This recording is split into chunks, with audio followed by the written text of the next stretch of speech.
সময় প্রায় রাত 12টা। হাসপাতালের এক বেডে ইনা অজ্ঞান অবস্থায় শুয়ে রয়েছে, তার হাতে ক্যানেলা দেওয়া। অতিরিক্ত চিন্তা আর হঠাৎ করে এমন দুর্ঘটনার কথা শুনে ইনার প্রেশার কমে যায়, যার কারণে তার শরীর দুর্বল হয়ে গেছে।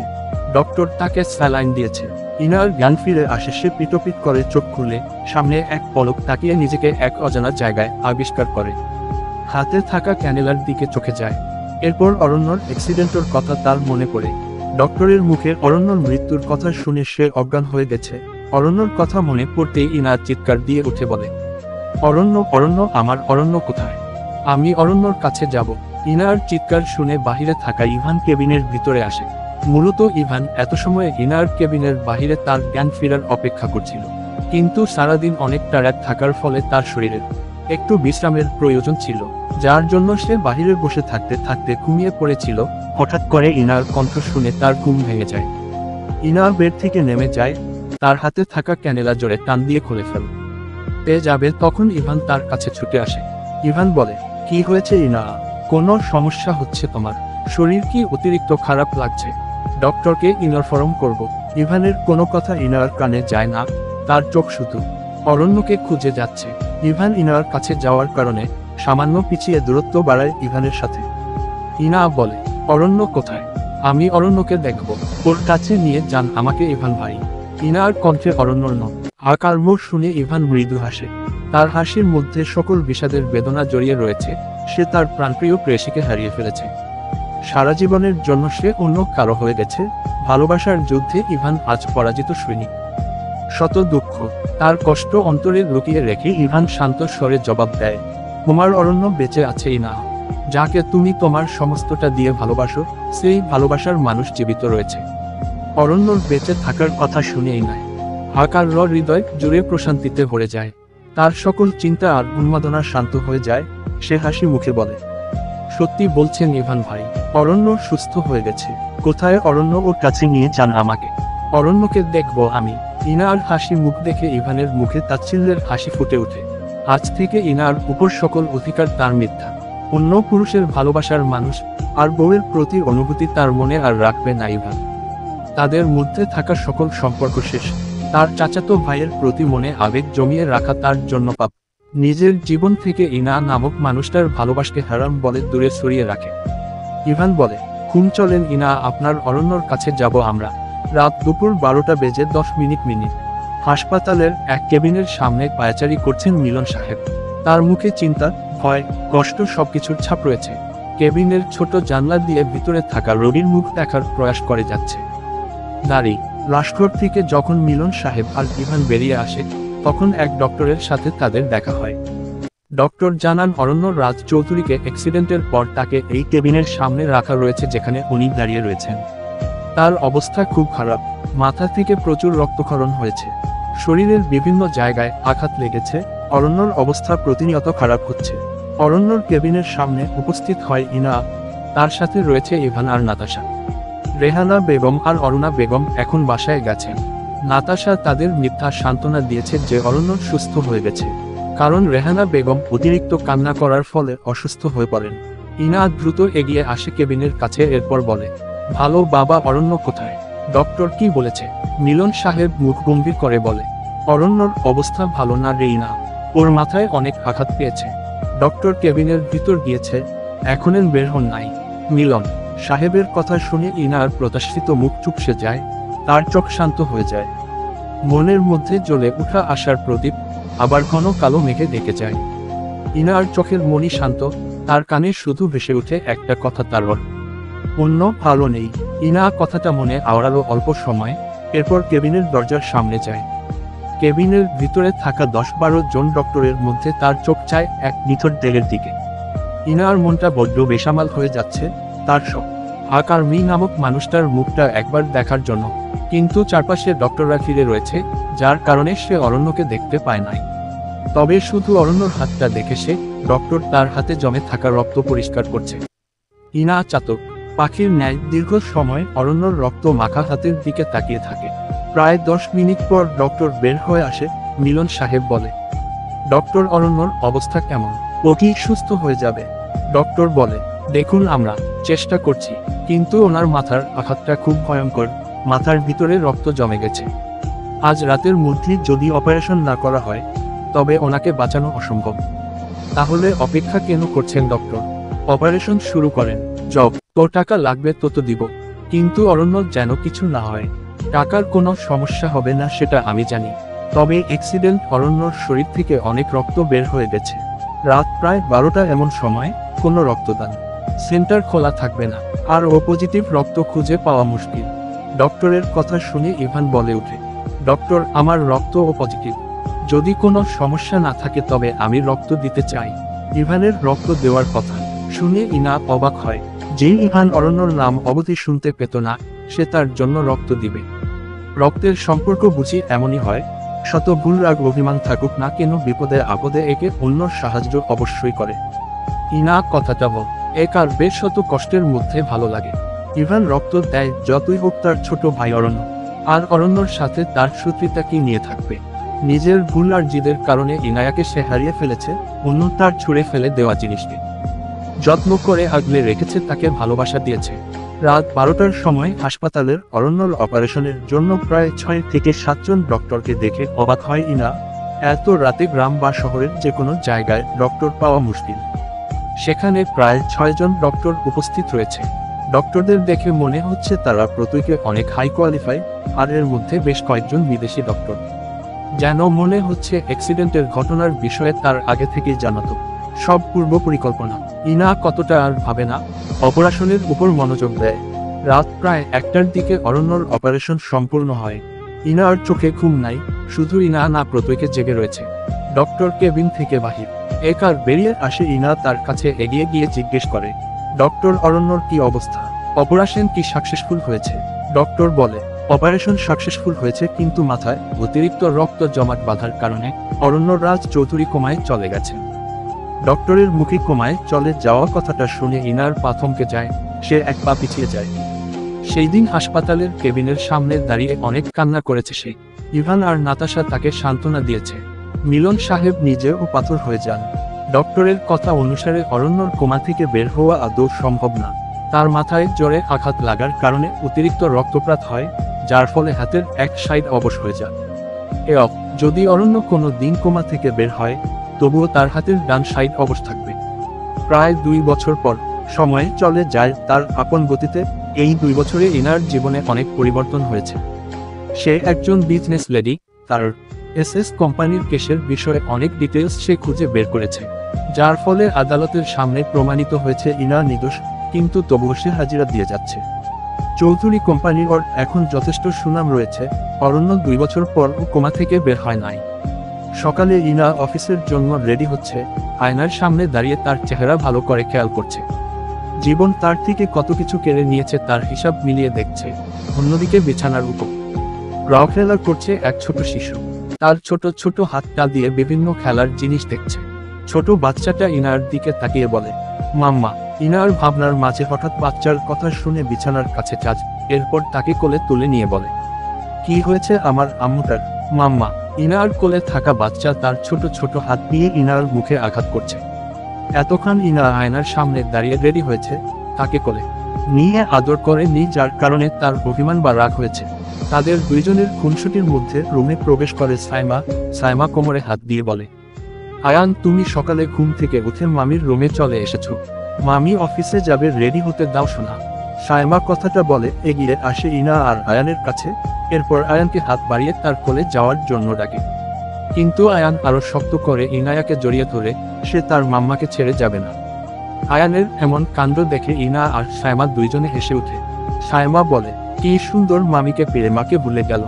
মামি একবার অফিসে যাক, তখন দেখবো আয়ানকে কে কোলে নেয়। অরণ্যর বাড়ির প্রাণ ফিরে এসেছে, সব লাই এখন হাসি খুশি। প্রায় 1 বছর 6 আগে সাইমার সন্তান হয়েছে, যার নাম আয়ান। আয়ানের বাবা বিদেশ থেকে কয়েকদিন আগেই ফিরে এসেছে। অরণ্য কোমায় চলে যাওয়ার পর থেকে তার কোম্পানির সকল দায়িত্ব ইনা পালন করছে। অরণ্য জোর বাড়িটা এখন আগের মতো মৃত মানুষ দিয়ে ঘেরা নয়, বরং এখন প্রত্যেকে হাসি খুশি। তবে সকল সুখ আর পূর্ণতার মধ্যে একজনের অনুপস্থিত সবাইকে পীড়া দেয়, যার নাম অরণ্য। ইনার জীবন এখন যান্ত্রিক হয়ে গেছে, সকালে অফিস আর রাতে বাড়ি ফিরে আসা। 2 বছরে তার জীবন এমন করে চলছে, প্রতিটা দিন তার কাছে কয়েক শত বছরের সমান। অফিসের দায়িত্ব, সংসারের দায়িত্ব, সবার সাথে হাসি মুখে কথা বলা সব নাটক করে সে আজ বড্ড ক্লান্ত। একটু ভালোবাসার কাঙাল সে, তবে ইনার অন্তের চাওয়া পাওয়া তার অন্তরেই দাফন করে সকলে মিথ্যা ভালো থাকার নাটক করে যাচ্ছে। রেহানা বেগম এখন সংসারে এক মায়ের সকল দায়িত্ব পালন করে। আগের মতো ঘরে বন্দী থাকেন না, বাড়িতে থাকা অবস্থায় নাতি আর মেয়ের সাথে সময় কাটান, আর বাকিটা সময় নামাজ পড়ে অরণ্যর সুস্থতার জন্য দোয়া করেন। অরণ্য কোমায় যাওয়ার পর থেকে হাসপাতালের নিয়মিত যান উনি কেবিনের কাছে গিয়ে অরণ্যর হাত ধরে কান্না করেন। কিন্তু অরণ্য এখন বড্ড নিষ্ঠুর হয়ে গেছে। সকলের কান্না কষ্ট তার পাষাণ হৃদয় গলাতে পারে না। সে শান্ত চুপচাপ হয়ে বিছানায় শুয়ে থাকে, যেন কোন মৌনব্রত রেখেছে। চৌধুরী বাড়ির সাথে এখন অরণ্যর পরিবারের সুসম্পর্ক হয়েছে। অরুণা বেগম আর মিলন সাহেব প্রায় এই বাড়িতে আসে। রেহানা বেগম আর সাইমা ওই বাড়িতে যায়। ইনা আর ইভান এখন বন্ধুর মতো থাকে। বিজনেস সহ অন্য বিষয়ে একে অপরের সাহায্য সহযোগিতা করে। ইভান আর প্রভার সম্পর্কে আগের মতো দূরত্ব নেই। একসাথে কাজ করার ফলে তারা এখন বন্ধুর মতো চলাচল করে। কখনো কোনো মানুষের অনুপস্থিতিতে জীবনে থেমে থাকে না, শুধু সকল কষ্ট লুকিয়ে হাসতে জানলে জীবনে সুন্দর। শহরের সবচেয়ে বড় প্রকার কোম্পানির মধ্যে একটা চৌধুরী কোম্পানি আর অরণ্যর কোম্পানি, যার নামে আছে। চৌধুরী বাড়িতে ইনা উপস্থিত হয়। গত কয়েকদিন ধরে অরুণা বেগম অনেক অসুস্থ। অফিসের অতিরিক্ত কাজের চাপের কারণে ইনা এতদিন বিজি ছিল, কিন্তু আজ সকল কাজ শেষ করে দেখা করতে এসেছে। ইনা এখন অরুণা বেগমের রুমে অবস্থান করছে। অরুণা বেগমের হাত ধরে বলে, তিল তিল মামনি, তোমার শরীরের অবস্থা এখন কেমন? ডক্টর কি বলেছে? অরুণা বেগম বলে, উদ্ধৃতি চিহ্ন ড্যাশ, আগের চেয়ে ভালো। ডক্টর ঔষধ দিয়েছে, বলেছে নিয়মিত ওষুধ খেলে সুস্থ হয়ে যাব। ইনা অরুণা বেগমের সাথে অল্প সময়ের কথা বলে। অরুণা বেগম খুঁটিয়ে খুঁটিয়ে ইনার মুখমণ্ডল, চেহারা সবকিছু পর্যবেক্ষণ করে, এরপর হতাশা নিঃশ্বাস ছাড়ে। জন্ম থেকে ইনা মেয়েটা বড্ড অভাগা। জন্মের পর তার বাবার মৃত্যু হয়। 7 বছর বয়সী তার মায়ের অসুস্থতার কারণে মৃত্যু হয়। ইভানের সাথে জোর করে বিয়ে দেয় অরুণা বেগম, কিন্তু সেখানে উৎসুক হয় না। আবার অরণ্যর সাথে বাধ্য হয়ে বিয়ে করে। তবে আজ অরণ্য অ্যাক্সিডেন্ট করে কোমায় চলে গেছে। অরুণা বেগমের বড্ড কষ্ট হয় ইনার জন্য। মায়ের মন মেয়ে যদি কোনো কথা মুখ দিয়ে না বলে, তবুও তা বুঝে নেয় তার ইনা ভালো নেই। যা ইনার চোখ মুখ দেখে উনি বুঝে যান। শুধু সকলের সামনে মিথ্যা নাটক করে যায়। তার বান্ধবীর করা প্রমিস সে রাখতে পারল না। অরুণা বেগমের হাত ইনার মাথায় চলে যায়, আলতো করে মাথায় হাত বুলিয়ে দেয়। ইনা শান্ত হয়ে যায়। কতদিন পর আজ তার মামনির আদরে হাতের ছোঁয়া অনুভব করছে। হৃদয়ের কোণে জমে থাকা কষ্ট যেন তার চোখ দিয়ে পানির বিন্দুর ন্যায় ঝরে যাচ্ছে। ইনার চোখে পানি দেখে অরুণা বেগম তার দিকে হাত বাড়িয়ে দেয়। ইনা শক্ত করে তার মামনিকে জড়িয়ে ধরে আর বলে, মামনি, সুখ কোথায় কিনতে পাওয়া যায়? আমি সমস্ত টাকা দিয়ে সুখ কিনতে চাই। সবসময় কেন আমাকে সব কষ্ট সহ্য করে হয়? কব অন্যায় বা পাপ করেছি আমি মামনি? অরুণা বেগম ইনায়াকে শক্ত করে জড়িয়ে ধরে ইনা অঝরে কান্না করে দেয়। সে আজ বড্ড তার জীবন যুদ্ধে হেরে যাওয়া সৈনিক। সামান্য সুখের আশায় দুঃখের সমুদ্র ডুবে যাওয়া এক পরাজিত নারী। প্রতিটা মানুষের জীবনে কিছু সুখের মুহূর্ত থাকে, যা দিয়ে দুঃখের সময়টা সে পার করে দেয়। কিন্তু অভাগী ইনার জীবনে শুধু দুঃখ, সুখ বুঝি সবার ভাগ্যে সহ্য হয় না। একাকিত্ব নামক শব্দটা ইনার সমস্ত অস্বস্তি জুড়ে রয়েছে, যা তার জীবনটা বিষিয়ে তুলছে। বড্ড শখ হয় ইনার সাধারণ নারীর মতো স্বামীর সংসার, সন্তান নিয়ে সুখে থাকা। কিন্তু কিছু মানুষের শখ শুধু স্বপ্ন হয়ে থেকে যায়। ভাগ্য আর বাস্তবতার লড়াইয়ে নিয়মিত কাছে হেরে যায়। মায়ের মৃত্যুর সময় যদি ইনাও মারা যেত, তবে হয়তো জীবনে এত কষ্টের সম্মুখীন হতে হতো না। মৃত্যু কোনো সমাধান না, কিন্তু জীবন যদি মৃত্যু যন্ত্রণা থেকে অধিক বিষাদময় হয়ে যায়, তবে মৃত্যুই শ্রেয়। প্রায় 1 ঘন্টা আকার অরুণা বেগমের সাথে সুখ দুঃখ সহ সব বিষয় নিয়ে কথা বলেই না। তারপর রুম থেকে বের হয়ে যায়। অফিসের কাজে ইভানের সাথে কিছু গুরুত্বপূর্ণ কথা আছে তার। কম্পিউটারে মুখ বুজে বসে আছে ইভান, তার সম্পূর্ণ দৃষ্টি ক্ষণ কাজের উপর। হঠাৎ দরজায় নক করার শব্দ শুনে কম্পিউটার থেকে মুখ না তুলেই বলে, প্রভার রুমে আসার জন্য তোমার অনুমতি নেওয়ার কি দরকার? চলে আসো। প্রভার নাম শুনে ইনা ভ্রুকুচকে তাকায় ইভানের দিকে। এরপর মুখে একটা মিষ্টি হাসি বজায় রেখে রুমের ভিতরে প্রবেশ করে। কম্পিউটারে মুখ বুজে এখনো কাজ করছে ইভান। ইনা গিয়ে পাশে বসে।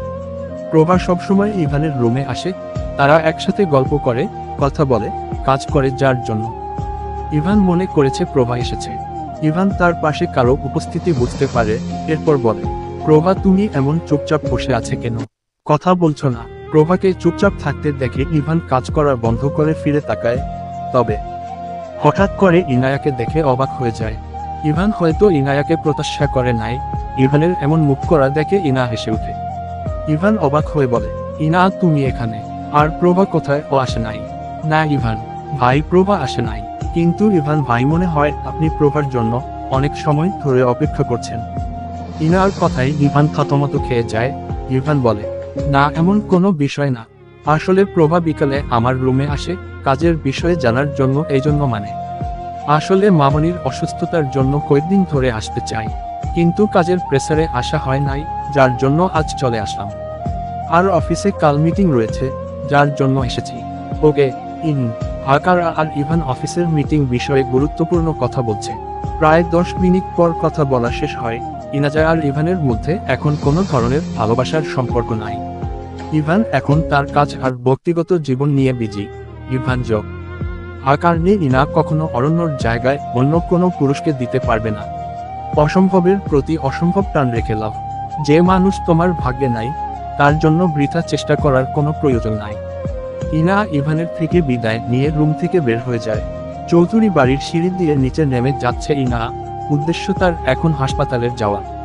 ইনা যখন সিঁড়ি দিয়ে নিচে নামবে তার আগেই একজন পিছন থেকে বলে ওঠে, বিবাহিত মেয়ে মানুষ শহরে অন্য ছেলের রুমে এতক্ষণ থাকা কোন ভদ্র নারীর কাজ?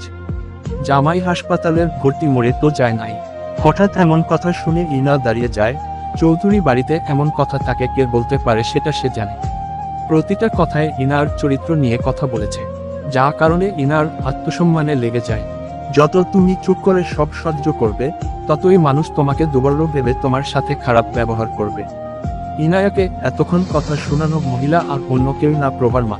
বিদেশে এতদিন থাকার পরও যে একটা মানুষের মন মানসিকতা এতটা নিচু হতে পারে সেটা ওনাকে না দেখে জানাতো না ইনা। চৌধুরী বাড়িতে না আসার অন্যতম একটা কারণ হলেন উনি মহিলা অতিরিক্ত ফাজিল আর অভদ্র। প্রায় একমাত্র আগে উনি বিদেশ থেকে চৌধুরী বাড়িতে এসে উপস্থিত হয়েছেন। প্রভা যতটা ভদ্র আর শান্ত, তার মা ঠিক ততটাই অভদ্র আর বেয়াদব। এত বয়স হয়ে যাওয়ার পর ও কোথায় কোন কথা বলতে হবে এর নুন হসন্ত যত জ্ঞান বা বুদ্ধি ওনার নেই। প্রভার মা শায়লা বেগম ইনায়াকে একদম সহ্য করতে পারে না, যার কারণ হয়তো ইভান আর ইনার বিয়ের ঘটনা। নিজের মেয়ের সাথে ইভানের বিয়ে দিতে চান উনি। ইনা পিছনে ফিরে শায়লা বেগমের দিকে তাকিয়ে বলে, মিসেস শায়লা বেগম, আপনি এই বাড়ির অতিথি আর আমার মামনির বান্ধবী, যার জন্য আপনাকে আমি সম্মান করি। কিন্তু ইনার চরিত্র নিয়ে যদি কেউ কথা বলে, তবে ইনা তাকে ছেড়ে দেয় না। যথেষ্ট বয়স হয়েছে আপনার, কোথায় কোন কথা বলতে হবে সেটা আপনার নিশ্চয়ই জানা রয়েছে। ইনার কথায় শায়লা বেগম হাসে। এর মেয়ের সাথে তার শত্রুতা নেই, কিন্তু ইভান আর প্রভার বিয়ের সবচেয়ে বড় বাধা ইনা স্বামীর অসুস্থতার হ্রস্ব উকার যোগ নিয়ে অন্য পুরুষের সাথে সময় কাটায় সে। প্রভা খুব সহজ সরল মেয়ে, যার কারণে ইনার এইসব জঘন্য খেলার বিষয়ে সে ধারণা করতে পারে না। কিন্তু শায়লা বেগম ইনায়াকে ছেড়ে দিবেন না, অসম্ভব। শায়লা বেগম বলে, যার চরিত্র ঠিক নাই সে আবার চরিত্র নিয়ে কথা বলছে। প্রায় 10 মিনিট আগেই ইভানের রুমে গেলে জামাই হাসপাতালের ভর্তি, এজন্য অন্য পুরুষের সাথে। শায়লা বেগম কথাটা শেষ করার আগেই ইনা তার দিকে রাগী দৃষ্টি তাকিয়ে দেখে। এরপর তেজ দীপ্ত কণ্ঠে বলে, ভদ্র ভাষায় কথা বলেন আন্টি। আমার স্বামী অসুস্থ কিন্তু মারা যায় না, এই কথাটা আমার মনে আছে। আর ইভান চৌধুরী আমার ভাষণ হন, স্বামী অসুস্থ থাকার কারণে ব্যবসা কর সংসার সব সামলাতে আমার একটু সমস্যা হয়, যার জন্য ভাসুর হিসাবে ইভান চৌধুরী আমাকে সাহায্য করছেন। সভদ্র ভাষায় কথা বলেন। শায়লা বেগম ইনার এমন রাগ দেখে ভয় পান, তবুও উনি বলেন, ইনা তুমি শুধু আকার জন্য ইভানের সাথে অবৈধ সম্পর্কে জড়াতে চাও। ইনার ইচ্ছা করছে মহিলাকে থাপ্পড় দিতে, কিন্তু সে বয়স্ক মহিলার গায়ে হাত তুলতে পারবে না। ইনা বলে, শুনুন আন্টি, টাকার দরকার তার রয়েছে যে আপনার মতো এমন ছোট লোক। এই ইনা রাজ চৌধুরী টাকার প্রয়োজন নাই। শহরের সবচেয়ে বড় বিজনেসম্যান আমার স্বামী, আর সে যা টাকা রেখে গেছে সেটা দিয়ে আপনার মতো এমন 10টা নষ্ট মহিলাকে কিনা যাবে। আর আমি এই বাড়ির বউ, যদি এখনই মামনিকে আপনার বলা ব্যবহারের কথা বলি তাহলে খাট ধাক্কা দিয়ে বের করে দিবে বাড়ি। সো নেক্সট টাইম ভদ্রতা আর অসভ্যতা শিখে আমার সাথে কথা বলবেন, না হলে থাপ্পড় দিয়ে শিখিয়ে দিব, মনে রাখবেন। শায়লা বেগম কিছু বলতে যাবে, এর আগেই ইনা সিঁড়ি দিয়ে নিচে চলে যায়। হাসপাতাল এখন সময় 7টা, বাহিরের মাগরিবের আজান শোনা যাচ্ছে। কেবিনের মধ্যে হঠাৎ অরণ্যর হাত সামান্য নড়ে ওঠে। প্রায় 2 বছর পর অরণ্যর চোখ খুলে যায়। পিট পিট করে চোখ খুলে দেখে নিজেকে হাসপাতালের বেডে আবিষ্কার করে। অরণ্য মাথায় ব্যথা করছে। সামনে থাকা দেয়াল ঘড়ির মধ্যে রাত 7টা বাজার বেল বেজে উঠছে। ঘড়ির নিচে তারিখ আর সাল রয়েছে। অরণ্য সালটা দেখে অবাক হয়ে বলে, হোয়াট দ্য হেল। রাত প্রায় 7টা, গাড়ি করে হাসপাতালের যাওয়ার উদ্দেশ্য রওনা দিয়েছে ইনা। মনটা তার আজ ভীষণ বিষণ্ণ। অরুণা বেগমের অসুস্থতা আর শায়লা বেগমের এমন করার কথা শুনে তার খারাপ লাগছে। যদি ও ইনা আর মনে থাকা কষ্ট শেয়ার করার জন্য এখন কেউ নেই। বড্ড একা লাগে নিজেকে। সমস্ত দায়িত্ব, মিথ্যা নাটক আর ভালো থাকার অভিনয় করে এখন সেটার এক। গাড়িতে যখন ইনা উদাসীন হয়ে বসেছিল তখন হঠাৎ তার ফোনে কল আসে। হাসপাতালের থাকা ডক্টর তাকে কল করেছে, যা দেখে ইনা ভয় পেয়ে যায়। ডক্টর জরুরি প্রয়োজন ছাড়া তাকে কল দেয় না। তবে কি অরণ্য? ইনা আর ভাবতে পারে না। সে তাড়াতাড়ি করে ফোন রিসিভ করে ভার্ত কণ্ঠে বলে, ডক্টর, আপনি হঠাৎ কল করলেন। অরণ্যর কি কিছু হয়েছে ডক্টর? ইনা, ম্যাম, অরণ্য স্যার। অরণ্যর কি হয়েছে ডক্টর? আপনি অপেক্ষা করুন, আমি হাসপাতালের আসছি এখনই। ম্যাম, অরণ্যর স্যারের জ্ঞান ফিরেছে। উনি কোমা থেকে বের হয়ে এসেছে। হোয়াট? ডক্টরের বলা কথাটা ইনার বিশ্বাস হয় না। প্রায় 2 বছর পর অরণ্য কোমায় থেকে বের হয়ে এসেছে। এরপর ডক্টর বলেছে ইনা তা শুনতে পায় না। তার কানে শুধু অরণ্যর নাম ভেসে আসছে। তার অরণ্য ফিরে এসেছে। এই কথাটা ভেবে ইনার মনে থাকা সমস্ত কষ্ট, দুঃখ, বিষণ্ণতা দূরে হয়ে যায়। তার উদাসীন মনে আবার সুখের আগমন হয়। অশ্রুছাড়া 2 আঁখিতে এখন শুধু অরণ্যকে দেখার অপেক্ষা কর। ডক্টর অল্প সময় কথা বলে ফোন রেখে দেয়। ইনা বুঝি ডক্টরের সব কথা শুনতে পায় নাই। ইনা ফোন কানে ধরা অবস্থায় গাড়ির ড্রাইভারকে উদ্দেশ্য করে বলে, ড্রাইভার, গাড়ির গতি বাড়াও, তাড়াতাড়ি হাসপাতালে পৌঁছাতে হবে। Come on fast. ড্রাইভার গাড়ির গতি বাড়িয়ে দেয়। ইনা তাকে সর্বোচ্চ দ্রুত গতিতে গাড়ি চালানোর কথা বলে। গাড়ি এখন অনেক দ্রুত চলছে। হাসপাতাল থেকে প্রায় 30 মিনিটের দূরে তারা রয়েছে। তবুও ইনার শান্তি লাগছে না। তার অপেক্ষার প্রহর যেন শেষ হচ্ছে না। ভালোবাসার মানুষকে একবার জড়িয়ে ধরার জন্য, তাকে এক নজর চোখে দেখার জন্য যে মন কতটা ছটফট করে তা ইনা বুঝতে পারছে। ইনা ফোন বের করে ইভানকে কল দেয়। ইভান এখনো কম্পিউটারে বসে কাজ করে যাচ্ছে। ফোন অনবরত বেজে যাচ্ছে। ইভান বিরক্ত হয়ে পাশে থাকা ফোন হাতে নেয়। ফোনের স্ক্রিনে ইনার নাম্বার দেখে অল্প সময়ের জন্য অবাক হয়ে যায়, কারণ প্রায় 15 মিনিট আগেই ইনার সাথে তার কথা হয়েছে। এখন আবার ইনা ফোন করছে। ইভান ফোন রিসিভ করে বলে, হ্যালো ইনা, কি হয়েছে? ইভান, ভাই, অরণ্য কোমা থেকে ফিরে এসেছে। ওর হুঁশ ফিরেছে। আমি হাসপাতালে যাচ্ছি, আপনিও আসেন। ইনা এত তাড়াতাড়ি করে কথাটা বলেছে যে ইভানের বুঝতে অল্প সময় লাগে। এরপর যখন সে বুঝে যে অরণ্যর জ্ঞান ফিরে এসেছে তখন সে খুশি হয়ে যায়। ইভান তার কাজ রেখে তাড়াতাড়ি রেডি হয়ে নিচে আসে। এরপর গাড়ি কর আর হাসপাতালের উদ্দেশ্য বেরিয়ে যায় পড়ে। ইভান তাড়াহুড়ো করে বের হয়, যার জন্য বাড়ির অন্য সদস্যকে জানাতে পারে না। প্রায় 30 মিনিট পর ইনার গাড়ি হাসপাতালের এসে পৌঁছায়। ইনা গাড়ি থেকে নেমে প্রায় দৌড়ে হাসপাতালের ভিতরে চলে যায়। হাসপাতালের কেবিনের সামনে এসে উপস্থিত হয় ইনা। আজ প্রায় 2 বছর পর তার স্বামীকে সে সুস্থ অবস্থায় দেখবে। অন্যদিকে অরণ্য কোমায় থেকে জ্ঞান ফিরে আসার পর শুধু ইনার নাম বলে যাচ্ছে। ডক্টর, যার অন্য অতিষ্ঠ হয়ে ইনায়াকে ফোন করেছে, তাকে অরণ্যর পাগলামি করার কথা বলেছে। কেবিনের দরজার জোরে ধাক্কা দিয়ে ভিতরে ঢুকে যায় ইনা। এরপর ছুটে যায় অরণ্যর কাছে। অরণ্য ইনায়াকে 2 বছর পর দেখছে। সে অ্যাক্সিডেন্টের সময় শুধু ইনার চেহারা দেখেছে সে। অরণ্য ইনার দিকে হাত বাড়িয়ে দেয়। সেটা অনুসরণ করে ইনা শক্ত করে অরণ্যকে জড়িয়ে ধরে। তার বুকে হুমড়ি খেয়ে পড়ে ইনার মাথাটা অরণ্য তার বুকে শক্ত করে চেপে ধরে। অঝরে কান্না করে যাচ্ছে ইনা।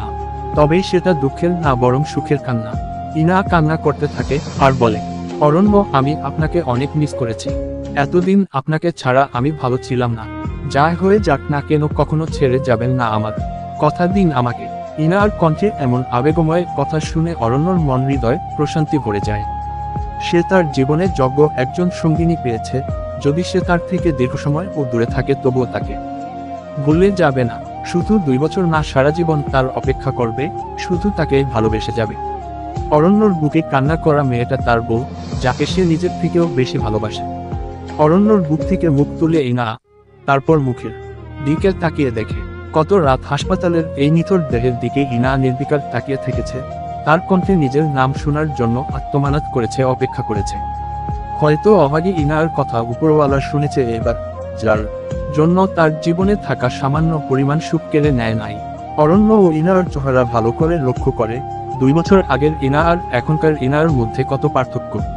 তার চোখের মুখে কালো দাগ, মুখটা ফেকাসে, নরম স্বর, দীর্ঘ এই কারোটা রোগা হয়ে গেছে। অসুস্থ হয়ে বিছানায় এতদিন সে শুয়েছিল না ইনা, তা অরণ্য বুঝতে পারে না। তবে ইনার প্রতি তার বড্ড মায়া হয়, মেয়েটাকে সে অতিরিক্ত কষ্ট দিয়ে ফেলছে। ইনার মুখের উপর পড়া চুল অরণ্য সুন্দর করে কানের পিছনে গুজে দেয়। আজ তার বড্ড লোভ হচ্ছে ইনার এমন বিষণ্ণ মুখটা একবার তার ঠোঁট দিয়ে ছুঁয়ে দিতে। অরণ্য ইনার গাল দুইটা হাত দিয়ে আলতো করে ধরে, এরপর তার ঠোঁট দিয়ে ইনার চোখে, গালে, নাকের সমস্ত মুখমণ্ডল জুড়ে ভালোবাসার পরশ দেয়। স্বামীর আদুরে স্পর্শে ইনা চোখে বন্ধ করে নেয়। অল্প সময় পর একে অপরকে আবার জড়িয়ে ধরে। ইনা আর অরণ্যর রোমান্টিক খুনসুটির মধ্যে ইভান কেবিনে আসে। যেহেতু কেবিনের দরজা খোলা, তাই ইভান নক না করে ভিতরে ঢুকে পড়ে। অরণ্য আর ইনায়াকে জড়িয়ে ধরা দেখে ইভান এক পা পিছিয়ে যায়, এরপর নিজের উপস্থিতি বোঝাতে দরজায় নক করে। দরজায় নক করার শব্দ শুনে ইনা অরণ্যর বুক থেকে উঠে পড়ে। অরণ্য কোনো নার্স এসেছে ভেবে বিরক্ত হয়। এতদিন পর তার বউকে কাছে পেয়েছে, কিন্তু তাতে ওর শান্তি নেই। অরণ্য বিরক্তি নিয়ে চোখ খুলে সামনে থাকা মানুষটার দিকে তাকিয়ে সে অবাক হয়ে যায়। তার বিশ্বাস হচ্ছে না ইভান চৌধুরী তার সামনে দাঁড়িয়ে রয়েছে। ইনা ইভানকে দেখে অরণ্যর থেকে দূরে সরে যায়। যতই হোক ইভান তার ভাসুর হয়, তার সামনে এমন করে জড়িয়ে ধরা ঠিক নয়। ইভান হাসি মুখ নিয়ে এগিয়ে আসে অরণ্যর কাছে, এরপর বলে, কেমন আছো অরণ্য? তোমার শরীর ঠিক আছে এখন? ডক্টর কি বলেছে? অরণ্য কি উত্তর দিবে সে শুধু অবাক হয়ে ইভানের দিকে তাকিয়ে রয়েছে। মানে ইভান চৌধুরী তার চিরশত্রু, তার সতীন, তাকে দেখার জন্য হাসপাতাল এসেছে। বিষয়টা বিশ্বাস করতে কষ্ট হচ্ছে অরণ্যর। সে কিছুটা সময় ইভানের দিকে তাকিয়ে থাকে। এতটা সময় হয়তো ইনায়াকে ও দেখে নাই যতটা সে ইভানকে দেখে যাচ্ছে। এরপর অরণ্য শান্ত হয়ে বলে, হুম, আই এম অল রাইট দাঁড়ি। কিন্তু ইভান চৌধুরী হঠাৎ আমাকে দেখতে কেন এসেছে আর আমার সুস্থতার বিষয়ে জানতে চাইছে, কথাটা বিশ্বাস হচ্ছে না। অরণ্যর কথা শুনে ইভান কিছু বলতে যাবে, এর আগেই ইনা ধমকের সুরে অরণ্যকে বলে, অরণ্য, ইভান ভাই আপনার বড় ভাই হয়। আপনি এতদিন অসুস্থ ছিলেন, এখন সুস্থ হয়েছেন, যার জন্য উনি আপনার সাথে দেখা করতে এসেছে। এখানে বিশ্বাস না করার কি আছে? ইনার ধমক শুনে ইভান বলে, আরে ইনা, অরণ্যকে কেন এমন করে বলছো? ওর কোনো দোষ নেই। আসলে আমার আব্বু অরণ্য বা তার পরিবারের সাথে যা করেছে তা অন্যায়। আর 2 বছরে অনেক কিছু পরিবর্তন হয়েছে, যা অরণ্যর অজানা। ইভান ইনার কথা শুনে অরণ্যর বিশ্বাস হচ্ছে না। তা রা একে অপরের সাথে এত সুন্দর করে কথা বলছে। প্রায় 5 মিনিট ইভান অরণ্য আর ইনার সাথে কথা বলে, এরপর কেবিন থেকে বের হয়ে যায়। অরণ্য মনে মনে বলে, হুম, এটা ভাই না সতীন, এতদিন পর বউকে একটু আদর করছো। প্রশ্রয়ই কারলাম, সেটার 12টা বাজিয়ে দিল। তবে সব প্রতিশোধ এখন আমি নিব। শুধু কয়েকটা দিন অপেক্ষা কর, তোকে যদি আমি আমার 10 বাচ্চার মামা না বানায়, তবে আমার নাম অরণ্য রাজ চৌধুরী না। আমার 10টা বাচ্চা তোকে দিনে 24 ঘন্টা তোকে মামা মামা বলে ডাকবে, তখন গিয়ে প্রতিশোধ পূরণ হবে।